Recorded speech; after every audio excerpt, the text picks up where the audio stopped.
ஓம் சாய்ராம், ஜெய் சாய்ராம். குரு சரணம். மனுஷாளுக்கு ஆசை நிறைய இருக்குது. எல்லா ஆசையும் எல்லா விருப்பமும் நல்லபடியாக நிறைவேறணும் அப்படின்னா முக்கியமான ஒரு மந்திரம் இருக்குது. அந்த மந்திரம் அப்பாவுடைய பேர் தாங்கின மந்திரம்.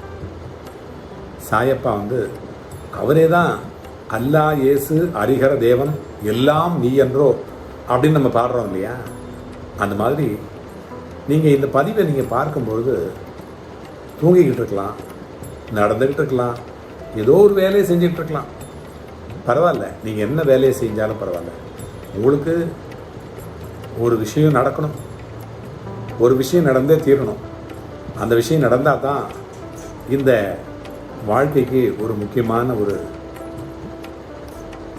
ஒரு மைல் கட்டம், ஒரு ஒரு ஒரு மைல்கல் நம்ம தாண்டின மாதிரி, அந்த கட்டத்தை தாண்டின மாதிரி, ஒரு வெற்றி பட்டிக்கட்டு நம்ம தாண்டின மாதிரி அப்படின்னு ஏதோ ஒரு விஷயத்தை நம்ம நினச்சிட்ருப்போம்.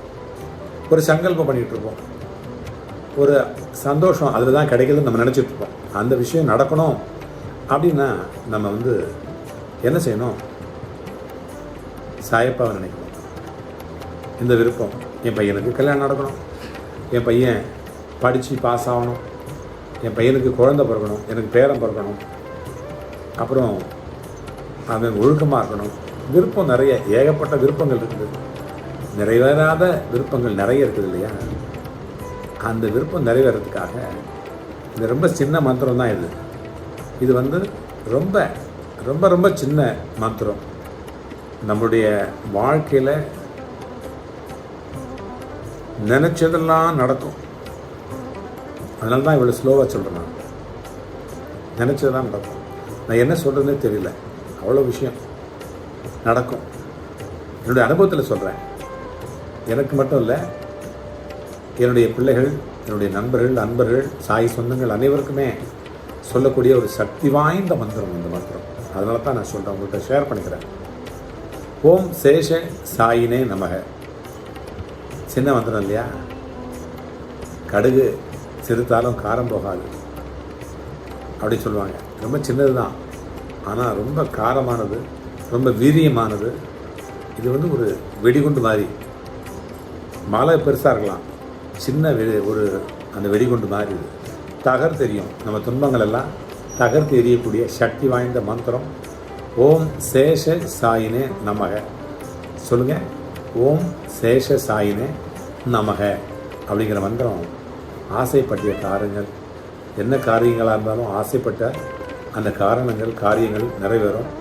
என்ன காரணங்களால் தடைபட்டிருந்தாலும் அந்த காரணங்கள்லாம் இல்லாமல் போயிட்டு நல்ல காரணம் நல்ல நடக்கக்கூடிய நல்ல ஒரு தருணங்கள் நமக்கு வரும். அந்த அப்பாவை அன்போடு, பக்தியோடு, ஆத்மார்த்தமோடு நினச்சி செய்யக்கூடிய அந்த மந்திரம், உச்சாடனம் பண்ணக்கூடிய அந்த மந்திரம் சக்தி வாய்ந்த மந்திரமாக இருந்து உங்களுடைய வாழ்க்கையில் நினச்ச மாதிரி நீங்கள் அடையக்கூடிய ஒரு நல்ல நிலை உங்களுக்கு வரும். ஓம் சேஷசாயினே நமக. இதை எப்படி சொல்கிறது, எப்போ சொல்கிறது அப்படி தானே கேட்குறீங்க? இதெல்லாம் கால நிர்ணயம்லாம் கிடையாது, இதுக்கெல்லாம் வேலையெல்லாம் கிடையாது. சந்தியா வேலை, அந்த வேலை, குளித்தது குளிக்காது போனது, நினச்சது நினைக்காமல் போனது, பட்டது படாமல் போனது அப்படிலாம் ஒன்றும் கிடையாது. எப்போ வேணால் சொல்லலாம். ஓம் சேஷசாயினே நமக, ஓம் சேஷசாயினே நமக, ஓம் சேஷசாயினே நமக. சொல்லிகிட்டே இருங்க, ஜெயிச்சுக்கிட்டே இருங்க. அதுதான் சொல்கிறேன். நான் இன்றைக்கி பேசுகிறேன், மூச்சு விட்றேன், வாழ்கிறேன் அப்படின்னா அதுக்கு காரணம் இந்த ஓம் சேஷசாயினே நமக தான். காலையில் படுத்தாலும் சரி, எழுந்தாலும் சரி, தூங்கினாலும் சரி, நடந்தாலும் சரி, வேலை செஞ்சாலும் சரி, எப்போவுமே இதை சொல்லிகிட்டே இருங்க. மனசில் சொல்லுங்கள், போதும். உங்கள் மனசில் நினச்சதெல்லாம் நடக்கும், கண்டிப்பாக நடக்கும். சரியா? சும்மா சொல்லலை, அனுபவத்தில் சொல்கிறேன். மற்றவங்களை சொல்லி அவங்களுடைய அனுபவத்தை நான் சொல்கிறேன். ஓம் சேஷ சைனே நமக. சின்னது தான். ஓம் சேஷ சைனே நமக. சரியா? சேஷ சாயினே சொல்லலாம், சாயினே நெடில். ஓம் சேஷ சாயினே நமக. சில இடத்துல அடிக்கடி நம்ம சொல்லிகிட்டே இருக்கும்போது ஓம் சேஷ சைனே நமக அப்படின்னு சொல்கிற மாதிரி ஆகும். ஓம் சேஷ சாயினே நமக அப்படி சொல்லுங்கள். சரியா? ஓம் சாய்ராம், ஜெய் சாய்ராம். அடுத்த பதிவில் சந்திப்போம். அதுவரை உங்களிடமிருந்து விடைபெறுவது உங்கள் சாய்ராம்ஜி. வண்டலூர் வழித்துணை பாபா கூட்டு பிரார்த்தனை கோபுரத்தில் இருந்து ஓம் சாய்ராம்.